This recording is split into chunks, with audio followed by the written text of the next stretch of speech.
بسم اللہ الرحمن الرحیم۔ السلام علیکم۔ پروگرام راہ ہدایت کے ساتھ آپ کا میزبان حافظ مظہر اقبال آپ کی خدمت میں حاضر ہے۔ یہی ہے آرزو کہ تعلیم قرآن عام ہو جائے، ہر ایک پرچم سے اونچا پرچم اسلام ہو جائے۔ ناظرین، ہم دنیا کی رنگینیوں میں اس قدر کھو چکے ہیں کہ ہمیں ہمارے دین کی جستجو ختم ہوتی جا رہی ہے، جس کی وجہ سے ہمارا معاشرہ خطرناک حد تک بگاڑ کا شکار ہو رہا ہے۔ معاشرہ کے اس بگاڑ میں جہاں اور بہت ساری وجوہات ہیں، وہیں ایک بڑی وجہ ہمیں ہمارے دین سے دوری ہے۔ ہم قرآن پاک کو پڑھتے تو ہیں مگر ترجمہ کے ساتھ نہیں پڑھتے، جس کی وجہ سے ہم اسلام کی اصل روح سے بہت دور ہیں۔ آج ہمارا موضوع ہوگا قرآن کریم کتاب نجات یا محض کتاب ثواب، اور ہمارے مہمان ہیں پروفیسر ڈاکٹر غلام حسین راشد صاحب۔ السلام علیکم جی۔ وعلیکم السلام ورحمۃ اللہ۔ سر، کیا وجہ ہے کہ قرآن کریم ترجمہ کے ساتھ پڑھنا کیوں ضروری ہے؟ بہت خوبصورت سوال آپ نے کیا۔ اس سے پچھلے پروگرام میں بھی ہم نے اس بارے میں بات کی تھی۔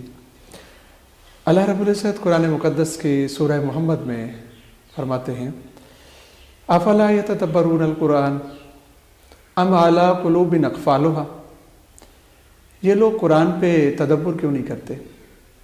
کیا ان کے دلوں پہ قفل ہیں، تالے ہیں؟ یہ آیت کریمہ اس چیز کی، اس حقیقت کی عکاس ہے اور ہمیں دعوت فکر دے رہی ہے کہ یہ قرآن محض برکت کے لیے نازل نہیں ہوا، بلکہ غور و فکر اور تدبر اس کا اصل مقصود ہے۔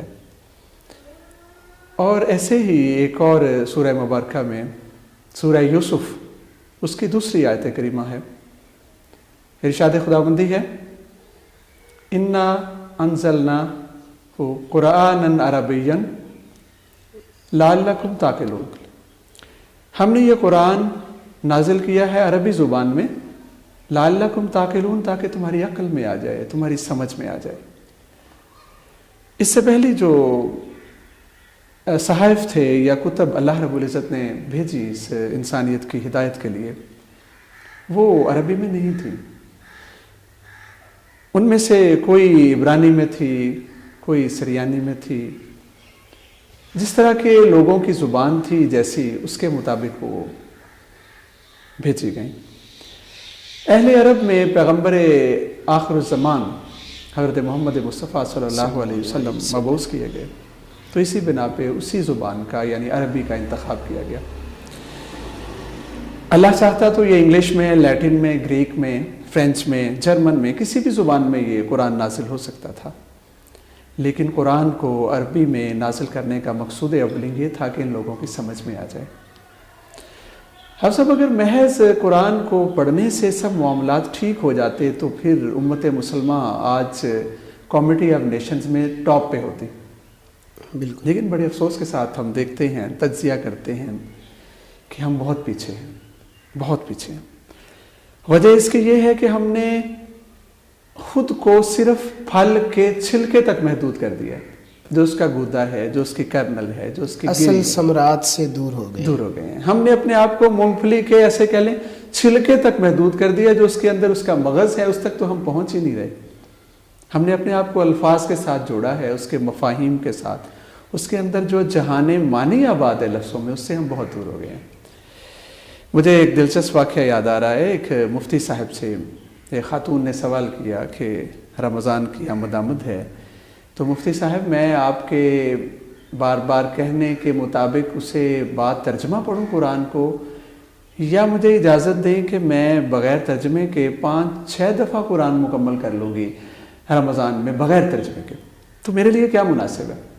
تو مفتی صاحب نے ایسا جواب دیا جس سے بہت کچھ واضح ہو جاتا ہے۔ انہوں نے کہا، بہن آپ 4-5 قرآن کی بات کر رہے ہیں، اگر آپ با ترجمہ قرآن 5-10 پارے بھی پڑھ پاتی ہیں، اس کو سمجھ کے پڑھتی ہیں، اور اس کے ڈوز اینڈ ڈونٹس کے مطابق، اوامر و نواہی کے مطابق اپنے آپ کو بدلنے کی کوشش کرتی ہیں تو یہ 5-10 پارے آپ کے 50 قرآنوں پہ بھاری ہیں. بھاری ہیں بالکل.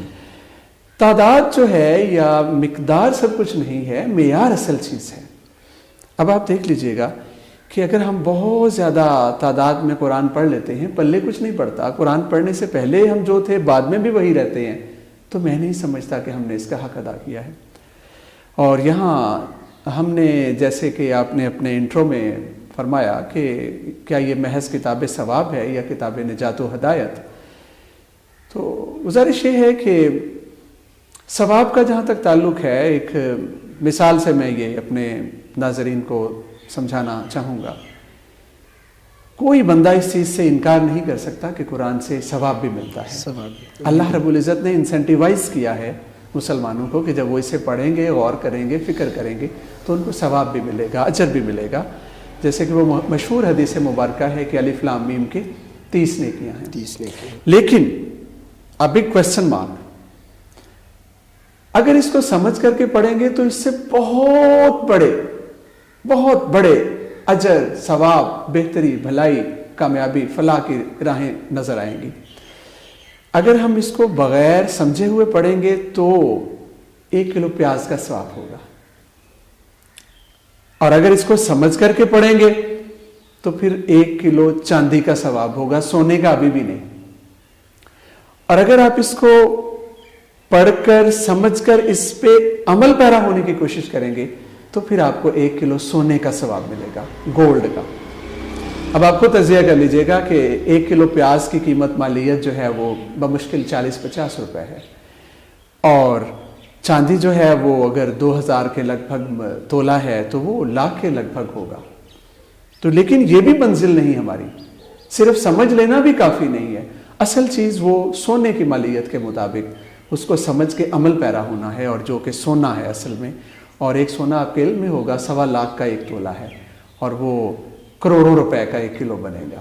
اب یہ اٹ از اپ ٹو اس کہ ہم پیاز پہ کانے ہو جاتے ہیں یا ہم چاندی پہ یا سونے کے تلاش میں ہوتے ہیں. موجودہ دور کی اگر بات کریں تو ہم صرف پیاز تک ہی محدود ہو کے رہ گئے ہیں. بڑے افسوس کے ساتھ کوشش ہی نہیں کر رہے. ہاں، ہم پیاز تک ہی محدود ہو کے رہ گئے ہیں. اور اس بات کو، یہ جو میں نے مثال دی ہے، اس کے پیچھے ابن ماجہ کی وہ حدیث مبارکہ ہے، فرمان نبوی ہے. پیارے آقا کریم صلی اللہ علیہ وآلہ وسلم نے ارشاد فرمایا کہ اگر کوئی آدمی قرآن کی ایک آیت فکر و تدبر کے ساتھ، غور کے ساتھ، افلا یتدبرون کو سامنے رکھتے ہوئے غور و فکر کے ساتھ پڑھتا ہے، تو اگر ہمارا پیمانہ ثواب کا ہی ہے تو پیارے آقا کریم کا ارشاد گرامی ہے کہ اس شخص کو 100 رکعت صلاۃ کا ثواب ملے گا. تو آپ اندازہ کیجئے گا کہ 1 رکعت کے اندر ثنا ہے، الحمد شریف ہے، رکوع و سجود ہیں، تسبیحات ہیں. تو یہ ثواب کے پیمانے ختم ہو جائیں گے، صفریں ختم ہو جائیں گی، کہاں تک وہ ثواب ملے گا؟ بالکل. تو اب یہ ہم نے دیکھنا ہے کہ ہم نے اپنے آپ کو محض الف لام میم کی 30 نیکیوں تک محدود نہیں کرنا. تو دوسرے الفاظ میں پیاز تک محدود نہیں ہونا، ہم نے سونے اور ہیروں کے ثواب تک جانا ہے. اور اس میں ایک بات میں اور اضافہ کرتا چلوں کہ اگر ہم غور و فکر کریں تو قرآن جو ہے وہ ایک چٹھی ہے خالق کی اپنی مخلوق کی طرف، ایک پیغام ہے جو اس نے بھیجا ہے انسانیت کے لیے. اب اگر کسی دادی اماں کو، کسی نانی اماں کو اس کا پڑھا لکھا نواسا یا پوتا انگلش میں خط لکھ دے تو دادی اماں اس کو آنکھوں سے لگاتی رہے تو کام تو نہیں بنے گا. دادی اماں کی کوشش ہوگی کہ میں کسی پڑھے لکھے کے پاس جاؤں اور اس کو سمجھوں، اس چٹھی میں کیا لکھا ہے میرے نواسے نے، میرے بیٹے نے، میرے پوتے نے. ایسے ہی یہ چٹھی نسخہ کیمیا اللہ کی طرف سے بزبان عربی انسانیت پہ اتری ہے. ہمارا یہ فرض بنتا ہے، فرض اولین ہے کہ ہم اس کو ڈسائفر کریں، اس کو سمجھنے کی کوشش کریں، اسے احاطہ ادراک میں لائیں اور پھر اس کے مطابق اپنی زندگی کو ڈھالیں. اب یہاں ایک مثال بہت مناسب اور ریلیونٹ ہوگی. ایک بادشاہ نے اپنے ایک آدمی کو جنگل میں بھیجا ہوا تھا کہ اس نے وہاں اپنا گھر یا کٹیا قائم کی ہوئی تھی. مقصد اس کا یہ تھا کہ جب بھی بادشاہ سیر و سیاحت کے لیے یا شکار کے لیے کبھی اس کا من چاہے تو وہ جنگل میں جائے. اب اس نے بادشاہ نے ایسے کیا کہ ایک چٹھی، ایک شاہی فرمان جو ہے وہ بھیجا، گھوڑے پہ تیز جو سوار تھا وہ فرمان شاہی لے کے گیا اور اس شخص کو جو کہ جنگل میں ڈیرا جس نے لگایا ہوا تھا اس کو پیغام پہنچا دیا۔ 2 دن، 4 دن، 10 دن، ہفتہ گزر گیا۔ بادشاہ نے اس پیغام میں کچھ ہدایات دی تھی۔ اب اس بدبخت نے جس کو پیغام ملا اس نے اس کو وصول کیا، آنکھوں سے لگایا، چوما، سینے سے لگایا اور بہت ہی اچھے کپڑے کے اندر اس کو لپیٹ کر کے اونچا رکھ دیا۔ صبح و مساء، صبح و شام وہ اس کو چومتا تھا، سینے سے، آنکھوں سے لگاتا تھا، لیکن اسے پڑھ کے سمجھنے کی کوشش نہیں کرتا تھا۔ بادشاہ 1 ہفتے کے بعد اپنے پلان کے مطابق جنگل میں پہنچا، دیکھا تو کوئی بھی انتظامات نہیں تھے شکار کے۔ اسے ملا، اسے کہا بھائی تمہیں میرا پیغام نہیں ملا؟ حضور پیغام ملا، یہ دیکھیں میں نے سینے سے لگایا ہوا ہے، اور اس پیغام شاہی کو پھر آنکھوں سے اور سینے سے لگا لیا اور چومنے لگا اور کہنے لگا حضور مجھے میرا انعام دیں۔ تو بادشاہ نے کہا کیا مطلب، تو نے اس میں پڑھا نہیں جو میں نے انسٹرکشنز، ہدایات کے آرڈرز دیے تھے وہ تو نے نہیں پڑھے؟ حضور مجھے اس کا کوئی نہیں پتا، لیکن میں اسے سینے سے لگا کے رکھتا ہوں، میں نے تعظیم کی ہے، میں نے اس کی پوری تعظیم و تکریم کی ہے۔ تو بادشاہ نے کہا ہاں تمہارا انعام تلوار دیں۔ تلوار پکڑی اور اس کا سر قلم کر دیا۔ اس نے کہا تمہارا یہ انعام ہے، جب تو نے میری بات کو نہ سمجھا، نہ اس کو فالو کیا، نہ اس کے مطابق جو میں نے حکم دیے تھے، تو تمہارا انعام یہی بنتا ہے کہ سر قلم کر دیا جائے۔ تو یہاں میں یہ کہنا چاہوں گا کہ یہ چٹھی اگر ہم پڑھتے نہیں ہیں، سمجھتے نہیں ہیں اور پھر اس کو عمل کی صورت میں ٹرانسلیٹ نہیں کرتے تو پھر خدا نخواستہ ہمارا بھی کوئی انجام اچھا نہیں ہوگا۔ ناظرین اس کے ساتھ ہی ہمارے پہلے سیشن کا وقت ختم ہوتا ہے۔ آپ قرآن پاک کو تعظیم دیں، پڑھیں مگر ترجمہ کے ساتھ پڑھیں تاکہ آپ کو دین کی اصل روح جو ہے اس کا پتہ چلے، اور آپ کو نیکیاں تو ملیں گی ہی، آپ پڑھیں گے تو بھی نیکیاں ملیں گی۔ اگر ترجمہ و تفسیر کے ساتھ آپ پڑھیں گے تو پھر آپ کی زندگیاں بدلیں گی، معاشرہ بدلے گا، آپ کے خاندان بدلیں گے، اور اس سے اسلام کی اصل روح جو ہے وہاں تک آپ کی رسائی ہوگی، اور معاشرے میں بگاڑ جو ہے وہ اس میں بھی نمایاں کمی آئے گی۔ ہمارے ساتھ رہیے گا، چھوٹی سی بریک کے بعد دوبارہ حاضر ہوں گے اپنے دوسرے سیشن کے ساتھ۔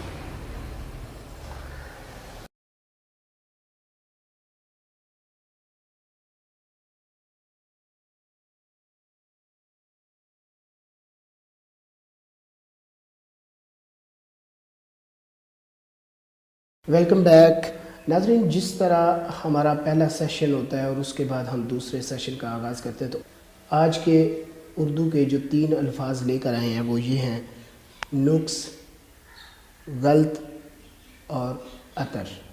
یہ 3 الفاظ ہیں۔ پروفیسر صاحب سب سے پہلے نقص۔ آپ نے آج جن 3 الفاظ کی نشاندہی کی ہے، ہمارے معاشرے میں الا ماشاءاللہ یہ غلط ہی بولے جاتے ہیں۔ اتنا چلن ہو گیا ہے غلط صورت کا کہ اگر ہم درست کر کے اس کو پڑھیں گے تو شاید لوگوں کو ایک بار اچنبھا ہو۔ جو آپ نے پہلا لفظ بولا ہے اس کی درست صورت ہے نقص، یہ زبر کے ساتھ ہے، پیش کے ساتھ اس کو ادا کرنا غلط ہے۔ یعنی کہ ہم موسٹلی جو بولتے ہیں وہ نقص ہے، جبکہ اس کا اصل درست لفظ جو ہے وہ نقص ہے۔ تو دوسرا تھا جی غلط۔ بڑے مزاحیہ بات ہے کہ یہ غلط کا لفظ بھی غلط ہے۔ دوسرے لفظوں میں ایسے کہوں گا کہ ہم جو یہ لفظ بولتے ہیں غلط، یہ ایسے نہیں ہے۔ لام کے اوپر بھی زبر ہے اور اس کی درست ادائیگی ہے غلط۔ یعنی کہ ہم نے غلط بولنا ہے، غلط نہیں بولنا۔ تو یہ سکرین پر ساتھ ساتھ آپ جو ہے وہ دیکھ بھی رہے ہیں، اور اس کے علاوہ ہمارا جو واٹس ایپ نمبر اور ای میل ایڈریس ہے وہ بھی سکرین پر جو ہے وہ نمایاں ہو رہا ہے۔ تو آپ اپنے سوالات اور اپنے الفاظ ہمیں لکھ کر ای میل بھی کر سکتے ہیں اور جو ہے وہ واٹس ایپ بھی کر سکتے ہیں۔ تو ہمارا تیسرا لفظ تھا جی عطر۔ عطر جو ہے اس پہ ہمارے معاشرے میں عام چلن ہے کہ زبر کے ساتھ لکھتے یا بولتے ہیں جی، جبکہ اس کی درست صورت زیر کے ساتھ عطر ہے۔